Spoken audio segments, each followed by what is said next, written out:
નમસ્કાર દર્શક મિત્રો, હું છું જિગ્નેશ મહેતા. ગ્રામી ન્યૂઝના ડિજિટલ પ્લેટફોર્મમાં આપનું સ્વાગત છે. એક નજર મુખ્ય સમાચાર. બારડોલીમાં બોર્ડ પરીક્ષા દરમિયાન કરુણ ઘટના. ધોરણ 12ની વિદ્યાર્થીનીએ આત્મહત્યા કરી. બારડોલી તાલુકાના બાબેન ગામમાં બોર્ડ પરીક્ષા દરમિયાન એક કરુણ ઘટના સામે આવી છે. બાબેન ગામના ગોપાલનગર વિસ્તારમાં રહેતી ધોરણ 12માં અભ્યાસ કરતી વિદ્યાર્થીની ખુશીબેન આત્મહત્યા કરી હોવાનું જાણવા મળ્યું છે.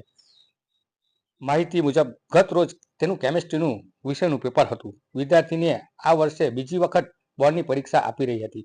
કેમિસ્ટ્રીનું પ્રશ્નપત્ર ખરાબ જતા તે હતાશ થઈ ગઈ હતી. પરીક્ષાના પરિણામ અંગે ચિંતામાં તેણીએ આ પગલું ભર્યું હોવાનું પ્રાથમિક તપાસમાં સામે આવ્યું છે.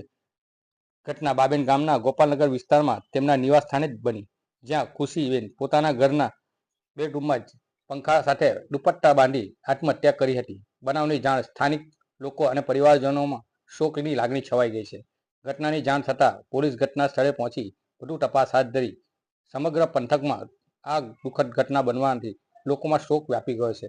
બીજી તરફ મૃતક વિદ્યાર્થીનીનું હાલ પીએમ અર્થે ખસેડવામાં આવી છે.